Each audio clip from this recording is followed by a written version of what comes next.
Sa patuloy na paggalugad sa Pogo Hub sa Porac, Pampanga, natuklasan po ng mga otoridad ang isang KTV club na hinihinalang pugad ng prostitusyon. Nasa unang palapag ang mga KTV club at VIP rooms. Sa ikalawang palapag naman ang mga hotel rooms. At nasa ikatlong palapag naman ang umano'y tirahan ng mga entertainer ng ilan ay Pinay, base sa mga nakuhang ID.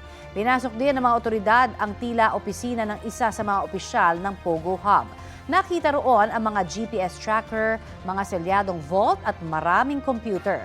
Inaalam pa kung saan ikinakabit ang mga GPS tracker. Kailangan naman ng bagong search warrant mula sa korte para buksan ang mga vault at makita ang laman ng mga computer. Mas marami ring nadiskubring hinihinalang uniforme ng Chinese military. Meron ding mga baril at bala, Chinese flag at military medal. Ayon sa Presidential Anti-Organized Crime Commission o PAOK, ay pinakukumpirma nila kung lehitimo ang mga nakuhang gamit sa Chinese Embassy.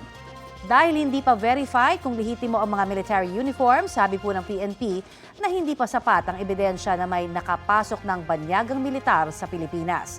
Sabi rin ng National Intelligence Coordinating Agency, wala pang matibay na ebidensya na may sleeper cell o mga naka-undercover na handang manggulo sa bansa. Bubuo naman ng task force ang Department of the Interior and Local Government para imbestigahan ang mga ilegal na pogo sa Porac. Kapuso, para sa mga maiinit na balita, mag-subscribe sa GMA Integrated News sa YouTube. Sa mga kapuso naman abroad, subaybayan nyo kami sa GMA Pinoy TV at sa www.gmanews.tv.